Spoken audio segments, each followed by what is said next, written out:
What a cool thing. I remember trips I went on as a teen, and I can remember them being some of the most life-changing experiences.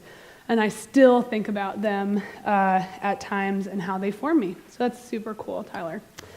Well, my name is Sarah Elmer, and I am the worship pastor here at the Vineyard. And today, I'm going to sing for you for about 45 minutes.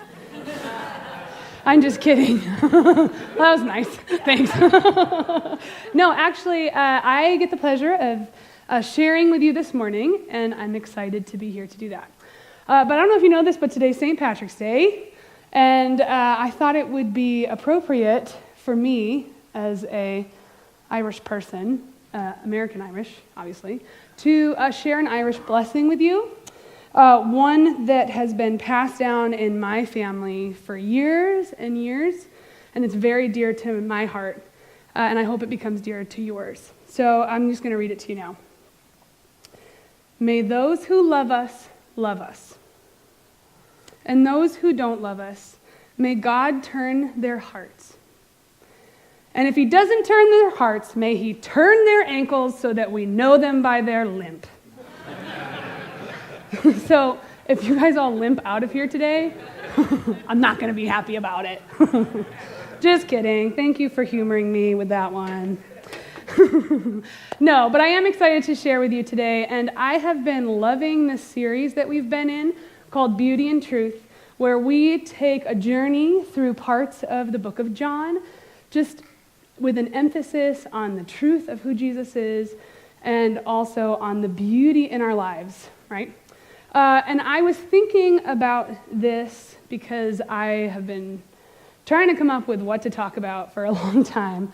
And the thing that really kept coming to my mind was that first week when we answered the question that Amos asked, what is one of your most beautiful experiences? And then we took 30 seconds each and we shared that with our neighbor. Do you remember that? And then we all sort of shouted out things that we felt were beautiful. Things like sunsets, right? Things like our wedding day, wine. I think Ed said wine, right?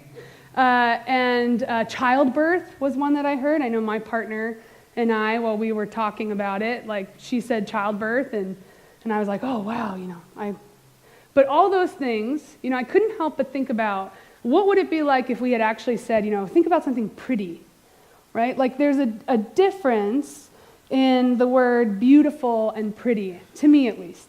I think that when I think of something that's pretty, I think of things that maybe feel a little bit more pleasant, like I associate it with pleasantness or sweetness, right? Like there's a certain amount of shallowness to it, which doesn't mean it's bad.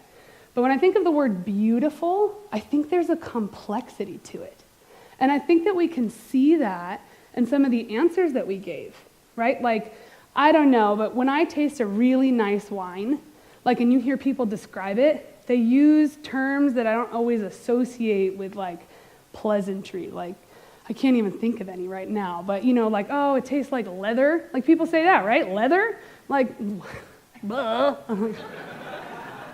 But yet those are all attributes of a fine glass of wine. And I think childbirth to me is such a great example of that, because there's really nothing all that pleasant about the process of childbirth. And guys, I know you're probably I don't know, do I say because your significant other might elbow you and be like, you have no idea. But you can agree in this space. This is a safe place for you.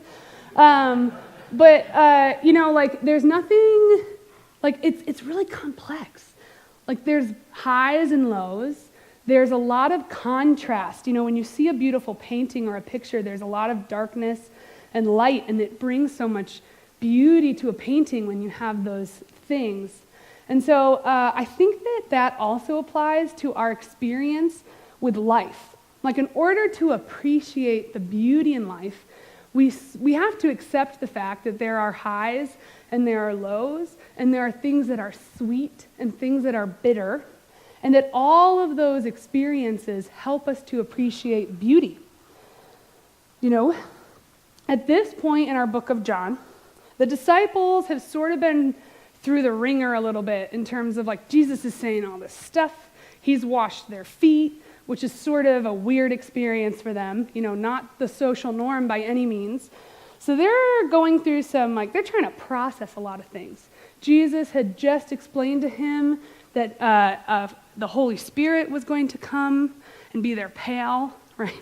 And they have no context for this, so they're just like, what?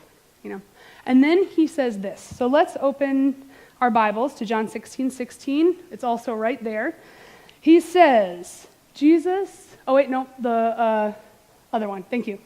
In a little while, you won't see me anymore, but a little while after that, you will see me again. Right, like, hey, I'm about to go someplace, but I'll be back.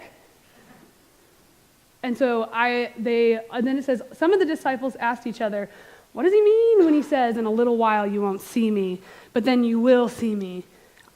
And I'm going to the Father. And what does he mean by a little while? We don't understand. And I think the funniest thing as I was reading this is the mental image I get of Jesus says this thing, and then they don't actually ask Jesus. They're like, oh yeah, what the heck is he talking about? Right? They start to mumble to each other about what does this even mean? And it makes me think of times with my kids where I'll be eating something and the two of them will have a conversation in front of each other of oh man, I'm so hungry.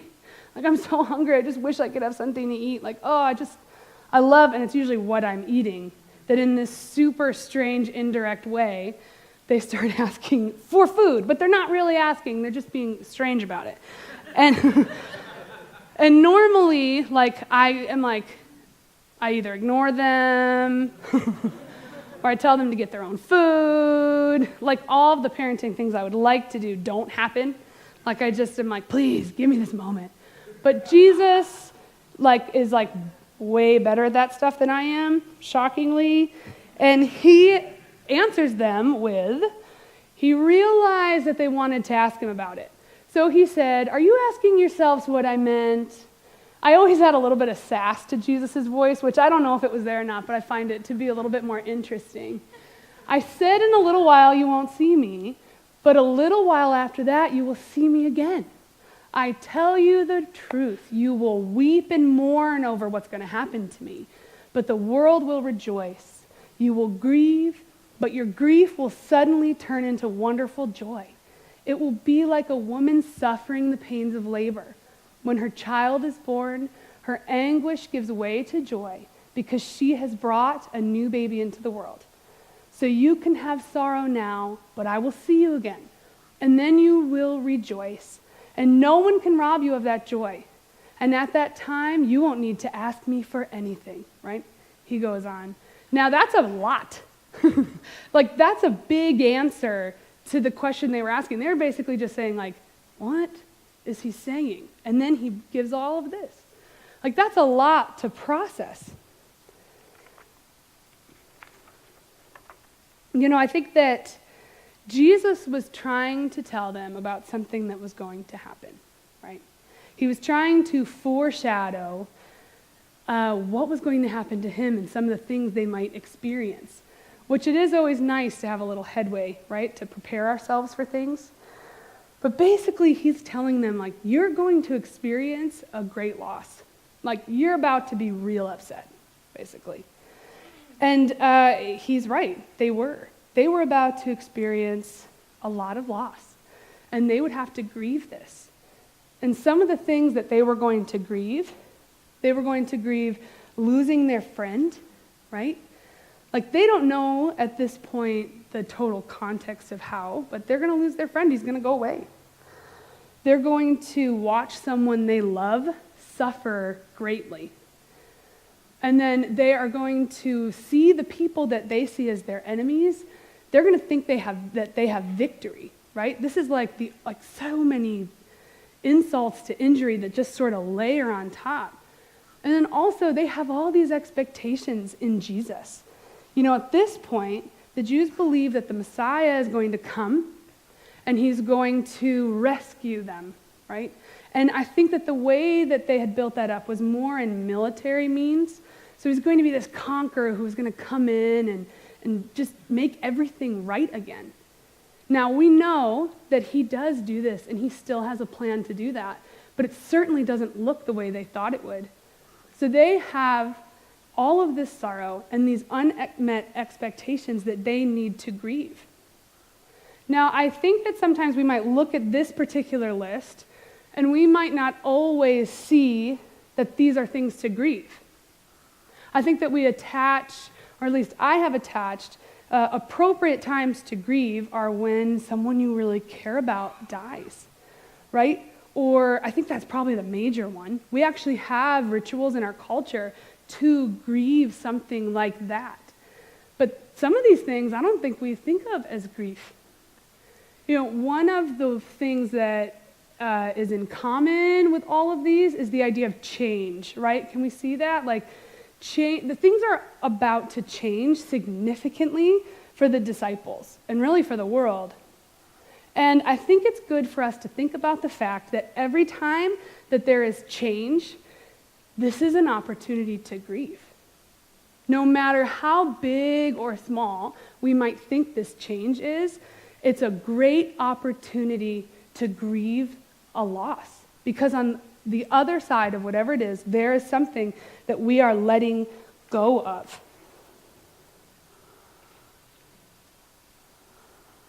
I've been trying to think about when I realized that life was sort of hard and life could be complex. I don't know, I do remember a time where I didn't think about all this stuff. Where some of the worst things in my life were skin knees, and not being able to have play dates with my friends. I don't know if some of us are too far away from that, but there was a time, I think, where we didn't think about this. But I also know that then I did. I did recognize that life was hard and that I experienced pain and loss. But I don't think anyone had to tell me that. I just think it's something that I figured out, and you did too. I think that sometimes we feel like we can pretend like it doesn't happen, right? I think about times in my own life where I recognize that there's pain and suffering, and sometimes it's easier for me to recognize it for other people, but I don't always recognize it in myself. And so I try to push it down, And so I think that sometimes where we might think, oh, there's no loss or grief in my life, it actually is that maybe we're pushing it down a little bit. And the interesting thing, I love this quote, and I think we've used it here a few times, but Brené Brown says in her book, The Gift of Imperfection, we cannot selectively numb emotions. When we numb the painful emotions, we also numb the positive ones. I just want to say it again, because I think it's a good one. We cannot selectively numb emotions. When we numb the painful ones, we also numb the positive emotions, right? And I think that it's important that we allow ourselves to feel the hard stuff, because the hard stuff often are places where we can grieve it, right? It's important to experience and to allow ourselves to experience sorrow, because so much of the beautiful things that we talk about and we desire and we need, we aren't able to fully experience if we are not okay or we're not open to experiencing the hard parts in our lives. And I think that happens for a few reasons. I think that sometimes we put grief on some sort of a measuring stick of sorts, where we don't know if what we're feeling is actually valid. Oh, well, this is a little thing, I should be able to get over it. And sometimes our idea of who God is and how we're supposed to be as Christians can feel like maybe we're not supposed to experience sadness. Maybe we're not supposed to experience grief unless it falls into this big category of something.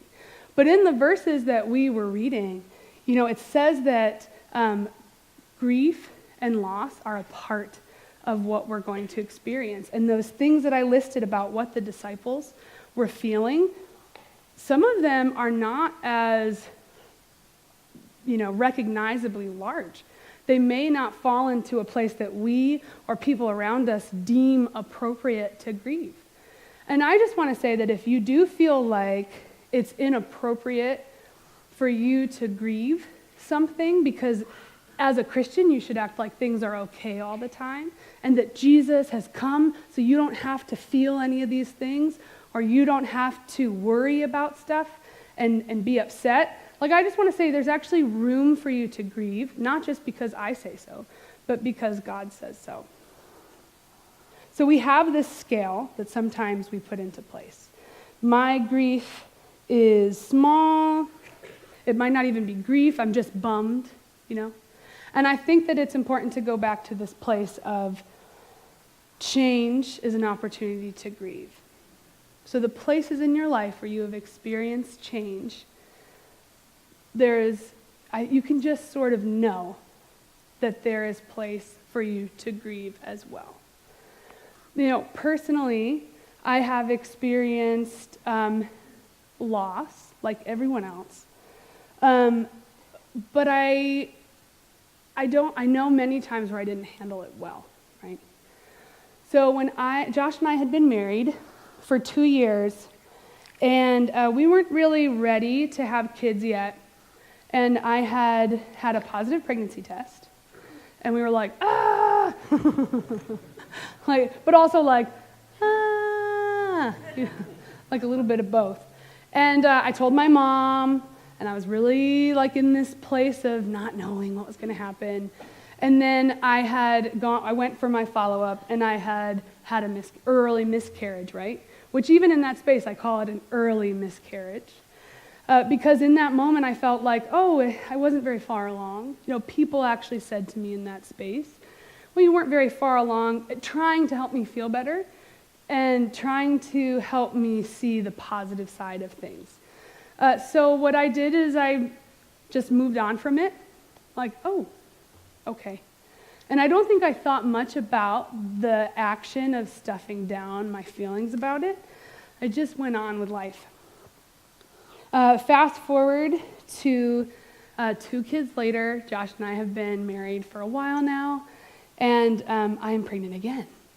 And I carried this child until 16 weeks, and then find out around 18 weeks that the baby has passed away. This was really hard. This was a huge loss. And this was something that I really felt. And I felt like, is it okay for me to grieve this? Even where I felt like people would say, yes, this feels significant. Like you were showing this is significant, right? I felt like the feelings I had from the first miscarriage that honestly I'd kind of blocked out and thought of as that was just a thing, I was wrong, right? Those feelings started to crop back up in my life as unresolved grief. And I could see how over the years I had, by stuffing that in and not processing it, I had created places of hardness in myself that when I was trying to grieve this other loss, I had to dig through parts of myself and my connection with my husband and my mom and other people in my life because of the stuff that I held on from the loss of the first baby, It's important that we name the change and the loss in our life as grief and as loss. And I think it's important to hear, so I want to say this to all of you because I wish that someone had said it to me. What you are going through is valid. What you are experiencing and what you have experienced is loss, and God sees that, and he grieves with you.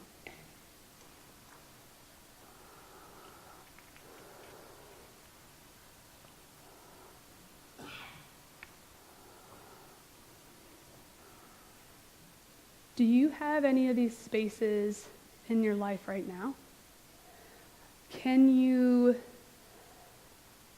feel something, I like the word percolating, because my dad had an old coffee maker, and something starting to bubble up in you that is reminding you of some of these feelings of loss or grief that you have, whether it be something that's happening right now, or something that's happened in your past, or something you're anticipating, like the disciples were.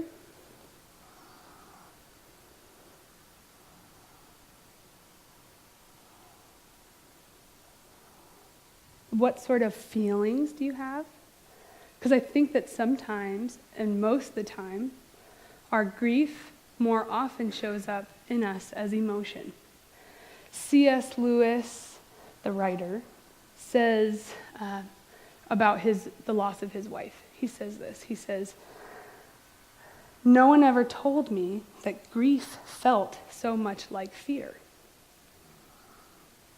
So as I'm speaking about my own experience with loss, as I'm talking about this disciples' impending loss, are you beginning to feel emotions that are starting to rise up in you that might be connected to some level of grief in your life?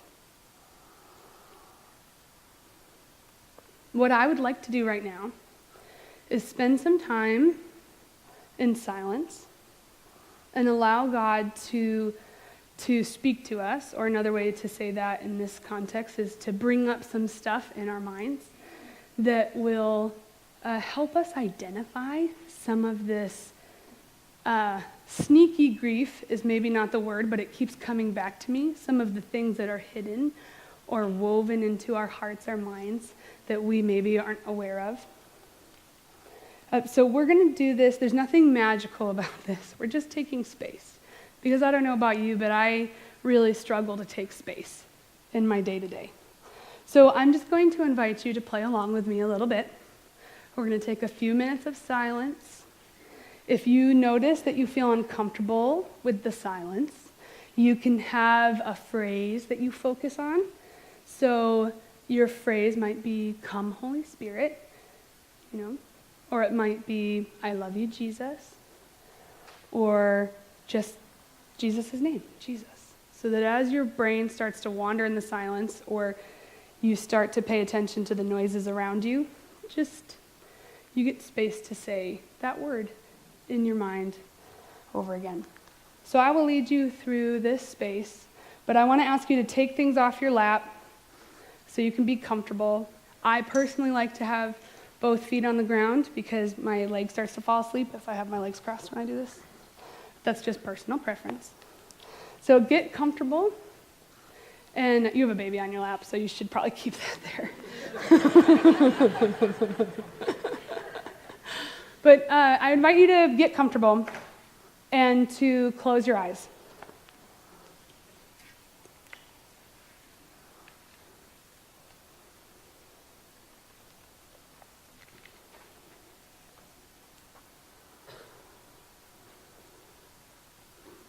Let's take a deep breath in together. Breathe in, and then out. Let's do it again, but let's do it nice and slow. So breathe in, breathe out.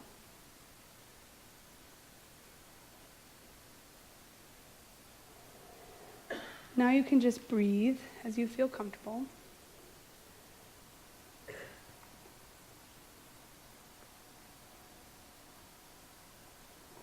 Holy Spirit, we just invite you to come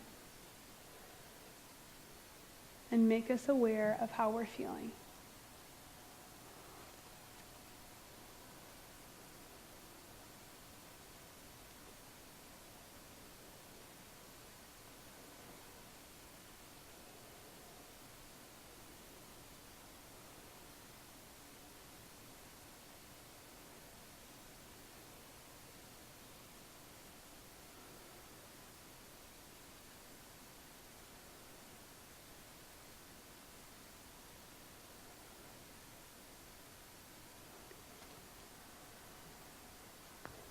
this place, ask God to show you some physical tension that you're feeling in your body right now.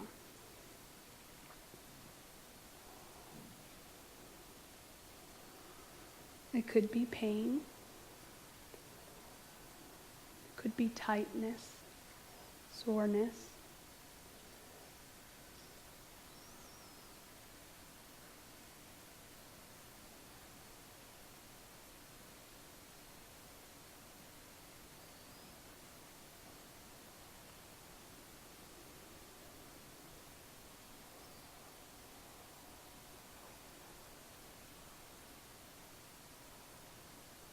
Let's take another breath together. Breathe in. Breathe out. Invite God into that place of pain and tension that you feel physically. With simple words like, Lord or Spirit, fill my neck.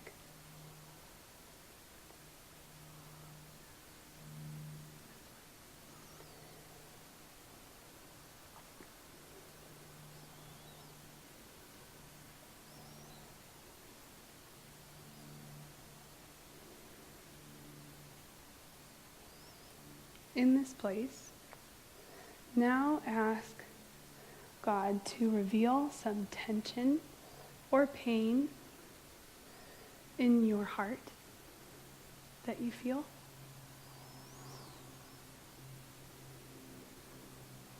For some of this may come into our mind as a word. We may begin to feel an emotion like fear or anger or sadness, maybe confusion.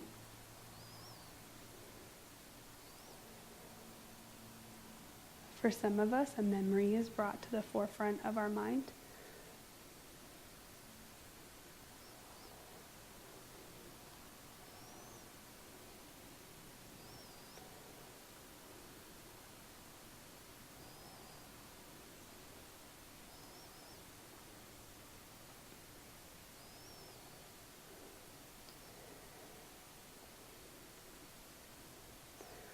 Open your hands and imagine that this pain or loss or this grief is sitting in your hands.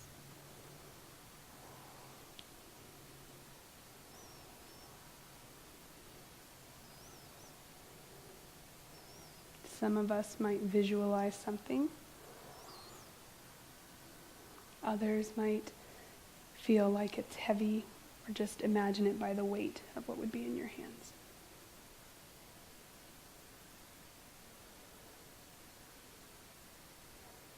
Pay attention to the emotions that you are feeling as you do this.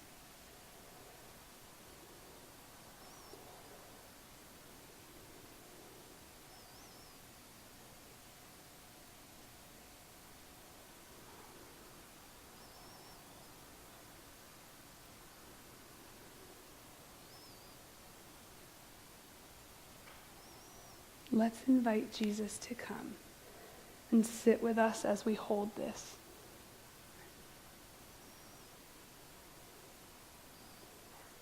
Jesus, come and hold this with us.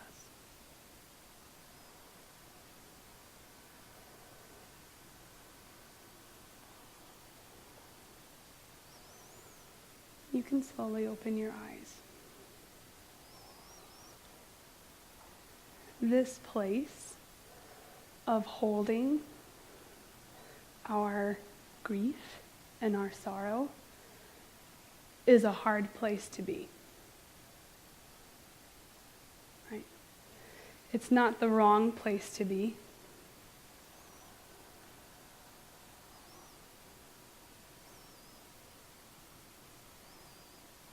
It's the right place to be. And Jesus is here with us.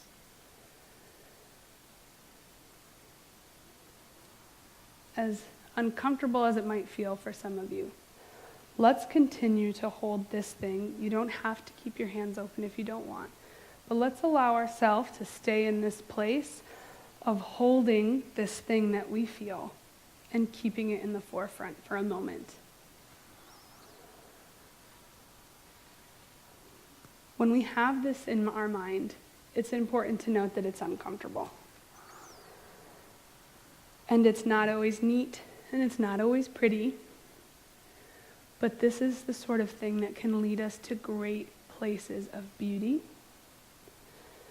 And the disciples were in this similar place as they hold all of the things that Jesus has just told them about what would happen. And out of this place, Jesus says, I have told you all of this, or I have given you all of this to hold, so that you may have peace in me. Here on earth you will have many trials and sorrows, but take heart, because I have overcome the world. In this passage, Jesus makes both an offer and a promise. He promises us that we're going to have trials, and that we're going to have trouble, and that we're going to experience grief, right? That's the promise. But the offer to us is his peace, and this peace is described in Philippians 4:7 as a peace that is beyond anything that we can understand. So in this place, he doesn't promise to remove it. He doesn't promise that we won't feel it, but he offers his peace to us. And I have to say that as I read on, at first I felt a little upset because personally with my story, after my second miscarriage, I got pregnant with another child, Theo, who some of you have met. And he's crazy if you have. And I think that I have often wanted to think of that as a very redemptive thing. It's beautiful. I'm so happy that I had him, and he has changed my life. But I do recognize that his arrival did not satisfy the loss of my other child, And I'm not going to see that baby again until I'm with Jesus. So there's this piece of this that I still hold here. And when I read this, at first I thought, but take heart, because I've overcome the world. And I felt angry because it sounds like he's saying, come on, get up, pick yourself up, let's go, take courage. Let's do this. I'm all, it started to feed into the things that I thought, which I don't believe. I believe that God has space for our grief, and he grieves with us. So I read this and I felt upset at first. And I started to look into the Greek of that, take heart specifically, because it feels so confusing. And I, of course, geeked out with Amos, because that's sort of his thing. And being a geek, not grief, I guess grief too, sorry. But the Greek word that comes from is tharseo, and that only occurs in one other story in the Bible. And I'm just going to paint that story really quick. So in that story, the disciples are on this little boat, and they're in the water, and Jesus is hanging out on land. And a storm picks up while they're in the water, and it's crazy. And then Jesus comes walking by on the water, and they freak out, not just because of the context of the storm, but because they think Jesus is a ghost. I feel like we've become so comfortable with this concept of somebody walking on water because we talk about it, but they basically are it's ghost Jesus, So they freak out. So Jesus comes to the boat, and he says, basically, do not fear. Fear not. Do not be afraid. Tharseo, I am here, right? Take heart, I am here. And as I looked into the word more, I realized that the translation of that word is not, come on, get yourself together, be courageous, come on, like move on. It has more to do with the fact that we can be courageous because of the actual presence of something else, Jesus. We can be courageous. We can be infused with courage. Those are the words, infused with courage, not because of what we can do by ourselves, but because of what Jesus brings to the equation while we're holding this heavy thing. So I would like to take a minute to show you this video that talks about how Jesus sees our needs and sees the needs of those around us and how he is just aware of that grief in our life. So let's take a second to watch this.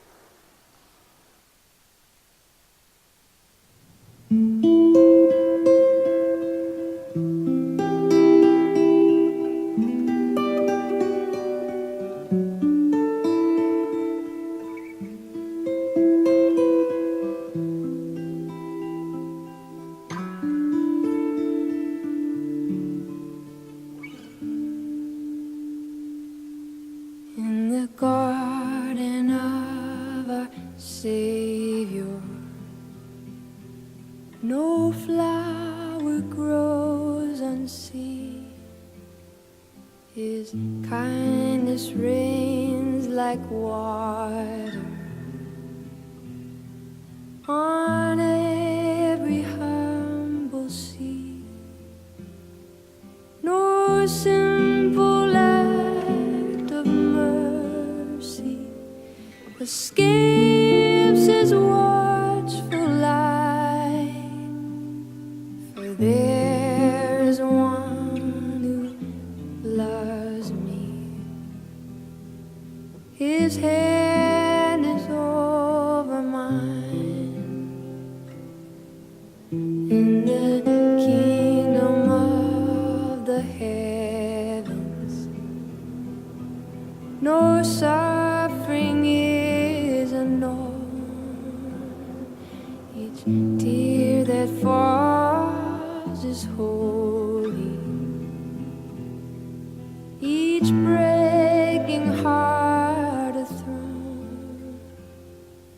There is a song of beauty on every weeping eye.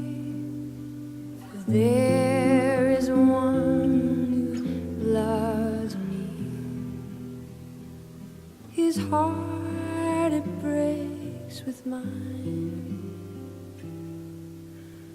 Oh, the deeds forgotten, or the works unseen. Every drink of water flowing graciously. Every tender mercy you're making glorious. This you have asked us, to little things with great love. Little things with great love. There is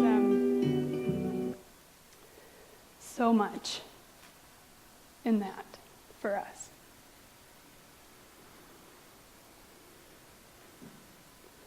No sorrow in the garden of our Savior, no sorrow is unknown, right?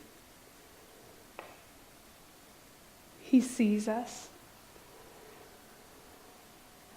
He loves us. And he wants to carry this with us. I know this can feel like a really vulnerable space, right? And I really like humor and I like fun. and I want to tell a joke, and we can all laugh, and we can just, have a party. But I think this is important for us to hold this and to invite Jesus to hold this with us. So we're going to go into a time of worship right now. And I would invite you to, this first song that we're going to do is Carrying Me, yes? Oh, we will do a song called Carrying Me in this. And it is inviting Jesus and proclaiming that he is carrying us in some of the hardest seasons of our life. So let's stand together and let's spend some time worshiping God. And don't feel like you have to sing. If this is a time for you to just have a conversation with Jesus about the things that you are carrying, that is what this time is for. So I would encourage you to do that.